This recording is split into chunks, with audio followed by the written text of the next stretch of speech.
Ay ano ba yan, tinahulan pa ako ng aso dito man.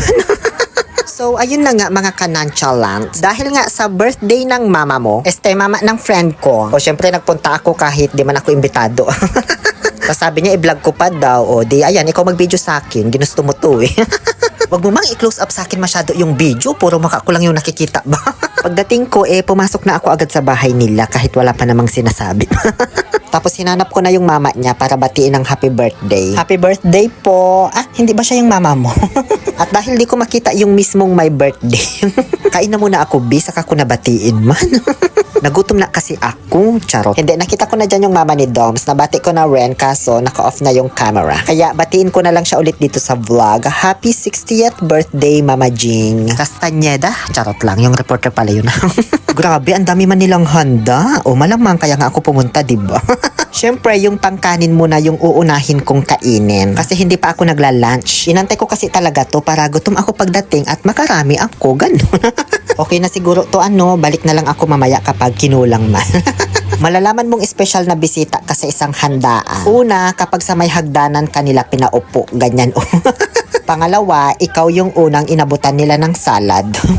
At syempre pangatlo, hindi styroplate yung pinapagamit nila sa yung plato. Ano na naman yun, Bes? Kumakain pa ako. Maya ka namin kapag-chikahan.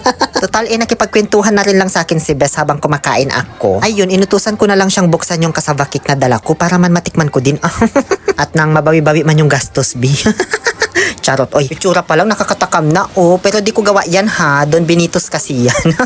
Wala na akong time magawa-gawa pa niyan, B. Shout out sa'yo, Doms. Batchmate ko to nung high school Pero di man kami masyadong close noon.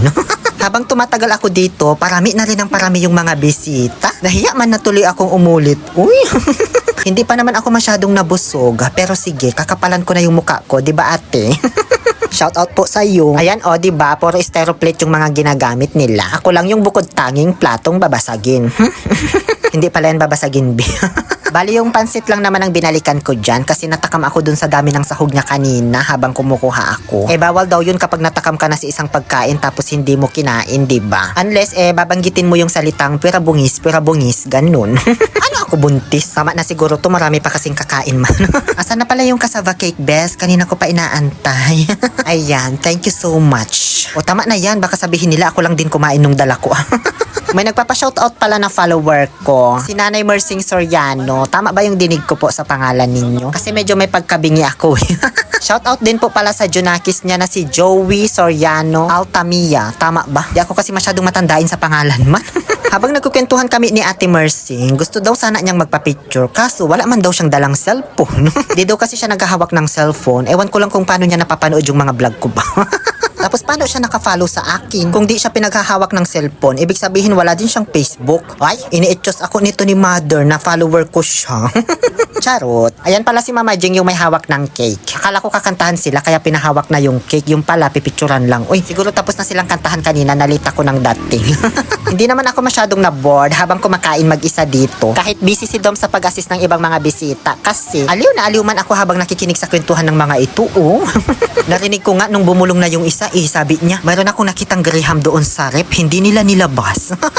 Hoy, char-char lang yun ha. Eme-eme lang, wala talaga akong narinig man. Ako na lang kaya maghugas nito, total nabusog naman ako. Shoutout pala ulit sa mga followers kong ito. Parang ako tuloy yung may bisita dito. Tapos sila naman yung mga bago kong friendship. Chat na tayo mga best. Ang pogi nitong katabi kong isa, Mukhang padami na tayo ng padami tula. Di kaya bandang huli tayo-tayo rin lang. Uy, pwede naman yun, diba? Hindi naman siguro yun against the law. Dahil sa chikahan namin dito sa mga followers ko, ayun, ang bilis tuloy bumaba nung mga kinain ko. Kaya, nagutom ulit ako. So, anong gagawin? Di kumain ulit sa pangatlong pagkakataon. Kahit di na ako mag-take out nito, sold na ako Kumain lang ako ng kumain dyan habang inaantay pa yung mga ibang friendships namin ni Doms. Mga panghimagas na lang naman yung kinain ko dyan. Hanggang sa ayan, nagsidatingan na po silang lahat. Shoutout po sa inyong lahat. Sobrang nag-enjoy talaga ako dito sa kwentuhan namin. Ang dami kong tawa, Diyos ko. Ito kasing si Doms, napakadaldal man. Maraming salamat sa inyong lahat. Sana makabanding ko ulit kayo. Lalo na siya, ang pugi niya talaga, bes. Hanggang sa nag-decide na kaming umuwi kasi gabi na. Nagpahuli nga lang ako kasi inaantay ko baka maiabot sa akin na Sharon ba. Kaso hindi man nakaramdam si Doms. Uy, bye-bye na po. Nice to see you all. Shout out po sa inyong lahat. Di ko na po maisa-isa yung name nyo kasi hindi ko naman po kabisado. Palabas na sana ako pero hinabol pa ako ni ate ni Doms. Hindi pa man nila ako kilalang vlogger pero sayang din kasi pandagdag sa mga followers, diba? Kaya ayun, binigyan ko sila ng mga stickers. Shout out na lang po sa inyong lahat. Thank you so much po sa pag-follow. Thank you so much, Doms and family. Walang Sharon, yung pa naman highlight pag nagbablog ako sa mga ganitong okasyon ba?